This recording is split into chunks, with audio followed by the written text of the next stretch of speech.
ABP माझा, उघडा डोळे बघा नीट। बजेटवरती प्रतिक्रिया देण्यासाठी शिवसेनेच्या खासदार प्रियंका चतुर्वेदी आता माझ्यासोबत आहेत।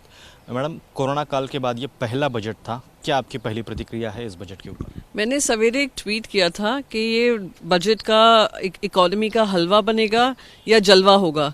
ना हलवा हुआ ना जलवा हुआ, ये तो छलावा हुआ है जनता के साथ, और खास करके आम आदमी के साथ ना उनको राहत मिली टैक्स स्लैब्स में। फार्म सेस आप लगा रहे हैं 2.5 रुपये लीटर पेट्रोल पे और 4 रुपये लीटर डीजल पे, यानी आम आदमी के जेब में जितना पैसा है वो भी आप उनसे छीनने में लगे हुए हैं।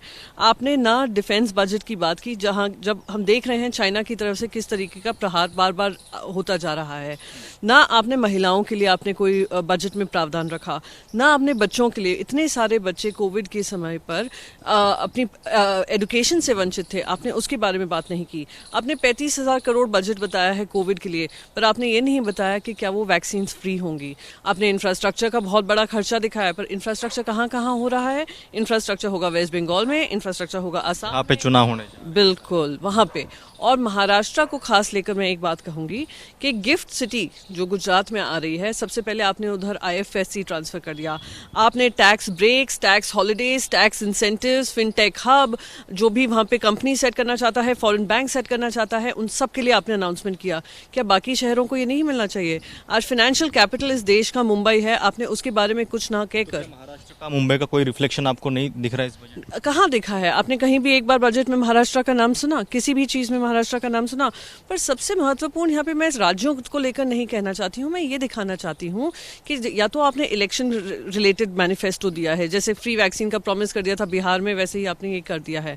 और दूसरी तरफ जो आपका वेल एस्टैब्लिश फाइनेंशियल हब है महाराष्ट्र में, मुंबई ग्रोथ इंजन है, वहां पे आपको सपोर्ट देना चाहिए था, खास करके पोस्ट कोविड इकोनॉमी को रिकवरी करने के लिए। आप वी शेप्ड इकोनॉमी बोलती हैं, तो वी शेप्ड इकोनॉमी की शुरुआत महाराष्ट्र मुंबई से होती है, उसको आपने दरकिनार किया है। डिस इन्वेस्टमेंट का जो टारगेट है और उसकी एक लंबी लिस्ट हमने सुनी बजट में, तो कैसे देखते हैं? डिस इन्वेस्टमेंट का जो टारगेट दिया है वो ऐसे ही जैसे वेट लॉस टारगेट हम लोग हर साल की शुरुआत में करते हैं कि 20 किलो वजन हम 31 दिसंबर तक कम करेंगे, कम होता है 2 किलो। उसी तरीके से 1.5 लाख करोड़ का पिछली बार आपने बात की थी, मिला कितना था? करीब करीब 20,000 करोड़। अब आप 2.1 लाख करोड़ की बात करिए, और साथ ही साथ प्राइवेटाइजेशन के साथ साथ आप कहते हैं हाईवेज में प्राइवेटाइजेशन हो जाएगा, आप एयरपोर्ट्स पे प्राइवेटाइजेशन करेंगे, आप पोर्ट्स पे करेंगे, आप इलेक्ट्रिक ट्रांसमिशन लाइंस पे करेंगे, आप वेयर हाउसेस पे करेंगे। तो आप जो सरकारी जो ज्वेल्स हैं, गहने माने जाते हैं, आप सबको ही बेच डालेंगे, जनता को भी राहत नहीं देंगे, तो देश को कहाँ आगे बढ़ाएंगे? किसानों का आंदोलन चल रहा है, इसके बैकग्राउंड पर कृषि क्षेत्रों को क्या मिला है और जो कृषि अधिभार लगा है उसके कैसे? वही छलावा मिला है, जैसे आम जनता को मिला है, जैसे महिलाओं को मिला है, जैसे बच्चों को मिला है। छलावा इसलिए बोल रही हूँ क्योंकि आपने वही जो प्रोमिसेस इतने सालों से करते आ रहे हैं, वही फिर से प्रॉमिस वापस उनके सामने दिया है। ना आपने बात की कि उनके प्रोटेस्ट को लेकर क्या चल रहा है, किस तरीके से आप उनको रिलीफ देंगे, कुछ भी बात नहीं हुई है। कुछ उन्होंने बजट बढ़ा दिए, यहाँ वहाँ किया। पुराना वादा था 2022 तक किसानों की आमदनी दोगुनी करने।